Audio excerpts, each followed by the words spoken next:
बिस्मिल्लाहिर्रहमानिर्रहीम। अस्सलाम वालेकुम। मैं हूं कमरुज़्ज़मा कमर और आप देख रहे हैं हमारा YouTube channel easy physics by Qamruzzaman. आज हम जो टॉपिक डिस्कस करने जा रहे हैं उसका नाम है बर्नौलीज़ इक्वेशन। बर्नौली जो है एक स्विस मैथमेटिशियन और फिजिस्ट थे जिन्होंने फ्लूइड मैकेनिक्स पर बहुत सारा काम किया। तो उन्होंने ये इक्वेशन जो है इसका आइडिया दिया। तो बर्नौली इक्वेशन फर्स्ट ईयर की फिज़िक्स में एक इम्पोर्टेंट टॉपिक है।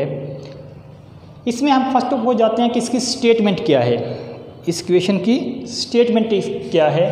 The sum of pressure, kinetic energy per unit volume, that is volume is important hair.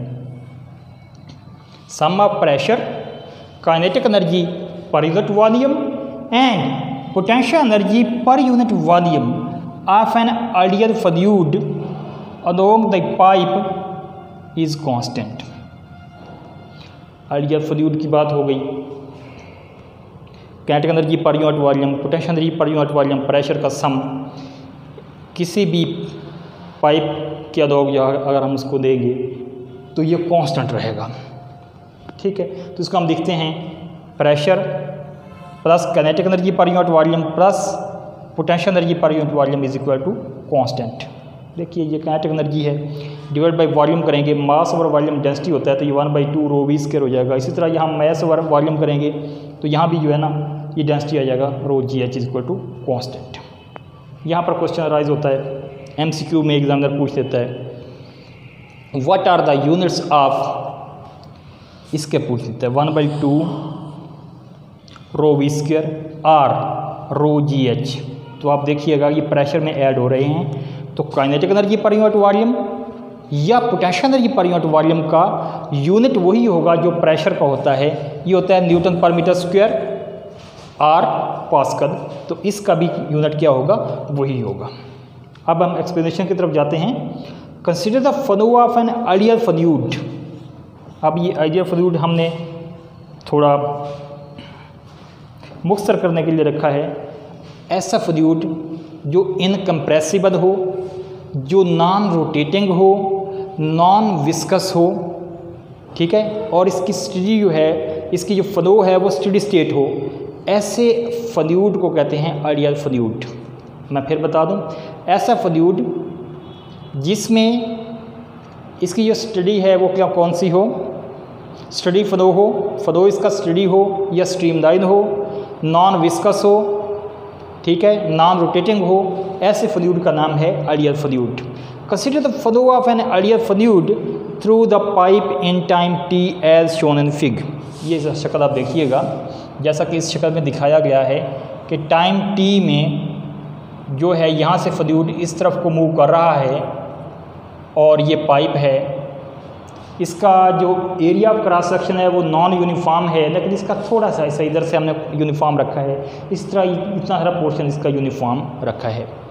ज़रा देखिएगा, इस तरफ इसकी हाइट जो है रेफरेंस पॉइंट से h1 है और वो h2 है। यहाँ से ये फ्लूइड आ रहा है, वो इससे आगे वाले फ्लूइड को पुश कर रहा है। तो इट मीन्स कि इट इज़ डूइंग वर्क। तो पीछे से जो आने वाला फ्लूइड है वो आगे वाले फ्लूइड पर क्या कर रहा है? वर्क कर रहा है। तो इसमें देखिएगा कि the force on the upper end of the fluid is, यहाँ वाले फ्लूइड पर जो फोर्स लग रही है वो क्या होगी? F1 is equal to P1 और A1। A जो है इसका एरिया ऑफ क्रॉस सेक्शन है और P1 प्रेशर है। तो the work done on the fluid by the fluid behind is, इस फ्लूइड जो यहाँ फ्लो कर रहा है इसके पीछे जो आने वाला फ्लूइड है जो इसको पुश कर रहा है, वो जो वर्क कर रहा है इस फ्लूइड के ऊपर वो है W1 F1 डेल्टा x1। कितना डिस्टेंस है ये? यहाँ से यहाँ तक मूव करते हुए ये x1 डिस्टेंस। अब हम जानते हैं कि यहाँ से ये F1 की वैल्यू P1 A1 है इंटू x1। ये हम देख लिया, ये हमारे पास वर्क डन हो गया eight the upper and. Similarly work done होगा एट द लोअर एंड। इसमें ऐसा होगा कि जो आगे फ्लूइड मूव कर रहा है या फ्लो कर रहा है वो पीछे वाले पर वर्क करेगा। अब यहाँ थोड़ी सी डायरेक्शन हो गई अपोजिट, आपकी फोर्स की डायरेक्शन और डिस्प्लेसमेंट की डायरेक्शन क्या हो गई? अपोजिट। तो यहाँ आएगा cos 180 डिग्री, cos 180 माइनस 1 होता है। दैट्स वाई कि यहाँ हमें माइनस का इजाफा करना पड़ेगा इस फैक्टर के साथ। ये जो हमने लिखा था इसके साथ जो है यहाँ पर हमें माइनस का इजाफा करना पड़ेगा। W2 is equal to F2 delta X2 is equal to minus P2 A2 और डेल्टा X2, ये हमारे पास रिलेशन आ जाएगा। इसमें देखिएगा थोड़ा माइनस का भी फर्क पड़ा है, बाकी डिफरेंस तो चूँकि वो 1 फैक्टर हैं, ये 2 फैक्टर हैं। अब नेटवर्क डन, जो नेटवर्क है at the upper end plus at the lower end, इन दोनों का सम जो है करते हैं हम। तो ये देखिएगा this one plus this one करेंगे तो ये दरम्यान माइनस ही आ जाएगा। ये हमारे पास इक्वेशन आ गई किसकी, वर्क की। अब हम जानते हैं कि from the equation of continuity, ये है product of area and speed of fluid, ये कांस्टेंट रहती है। A1 V1 is equal to A2 V2। इसको हम दो तरफ मल्टीप्लाई कर देते हैं T से। जब हम T से मल्टीप्लाई करते हैं तो ये हमारे पास स्पीड थी, ये हमारे पास जो है वॉल्यूम बच जाएगा, क्योंकि ये volume flow per unit time देता है। जो ये फैक्टर है ना AV, ये क्या रहता है, volume flow per unit time या फ्लो रेट। अब टाइम से जब मल्टीप्लाई करेंगे तो ये वॉल्यूम बन जाएगा, ये बन गया वॉल्यूम।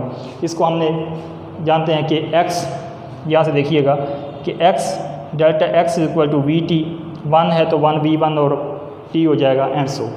तो यहाँ से हमने इसकी जगह V1T लिखा और इसकी जगह V2T लिखा, और इस वजह से हमने ये कांस्टेंट दे ली, वो कॉमन दे लिया, और ये हमारे पास W is equal to P1 minus P2 into ये वॉल्यूम आ गया, क्योंकि ये इफेक्ट आना है यहाँ पर। अब ये वर्क जो है कुछ यूज़ होगा इन चेंजिंग इट्स काइनेटिक एनर्जी और कुछ यूज़ होगा इन चेंजिंग इट्स पोटेंशियल एनर्जी। तो चेंज इन काइनेटिक एनर्जी क्या होगा, kinetic energy at the upper end minus kinetic energy at the lower and, ठीक है। इसी तरह पोटेंशियल एनर्जी में चेंज जो होगा वो potential energy at the upper end minus potential energy at the lower end. अब law of conservation of energy जो है वो हमें कहता है कि एनर्जी जो है यहाँ पर वो कांस्टेंट रहेगी। तो ये जो वर्क हुआ है ये क्या कर रहा है, ये वर्क जो है ये एनर्जी में चेंज प्रोड्यूस कर रहा है। तो ये work is equal to change in kinetic energy plus change in potential energy. यहाँ पर हम V की जगह देखते हैं मैस ओवर डेंसिटी, क्योंकि डेंसिटी होता है वो होता है मैस ओवर वॉल्यूम। तो वॉल्यूम की जगह हम क्या लिखेंगे, ये वॉल्यूम है V, वेलोसिटी नहीं है, मैस ओवर डेंसिटी। यहाँ से देखिएगा इस तमाम में से हमने मैस कॉमन दिया और इसको क्या कर दिया, कैंसिल आउट कर दिया। इधर से जो ये डेंसिटी पड़ी हुई थी रो, इसको मल्टीप्लाई कर दिया उस तरफ। इसके बाद हम देखते हैं कि इधर जो माइनस पड़े हुए थे उसको इस तरफ दे गए और इधर जो माइनस पड़े थे उसको हम उठा के इस तरफ दे आए। तो ये हमारे पास हो गया P1 plus 1/2 rho V1 square plus rho GH is equal to P2 plus 1/2 rho V2 square plus rho GH2। तो this is called Bernoulli's equation and it can also be expressed in the form P plus 1/2 rho V square plus rho GH is equal to constant. तो इस Bernoulli equation को, इसको भी Bernoulli equation ही कहते हैं। इसको simple form में हम ऐसे भी एक्सप्रेस कर सकते हैं। तो इसके लिए एक MCQ आपने याद रखना है कि law of conservation of energy, law of conservation of energy gives Bernoulli equation, क्योंकि इसमें हमने law of conservation of energy use किया है इसकी डेरिवेशन में, ठीक है। तो ये जो है हमें देता है law of conservation of energy gives Bernoulli equation, जबकि law of conservation of mass gives equation of continuity. अब ये क्वेश्चन अगर पेपर में आता है तो इसकी ज़रा मार्क्स की डिस्ट्रीब्यूशन देखिएगा। इसकी 1 मार्क की ये स्टेटमेंट होती है, 1 मार्क की ये स्टेटमेंट होती है। इसमें आप ये नीचे तक दे जाइएगा यहाँ तक। इसकी 1 मार्क की ये डायग्राम होती है, ठीक है। बाकी जो आपने थ्योरी लिखी है, जो आपने डेरिवेशंस की हैं, ये सारी की सारी जो है वो क्या होती हैं, 3 मार्क्स की होती हैं। तो होपफुली आपको हमारी ये वीडियो जो है वो पसंद आई होगी। तो नेक्स्ट टाइम हाज़िर होते हैं एक नई वीडियो के साथ। तब तक के लिए खुदा हाफ़िज़।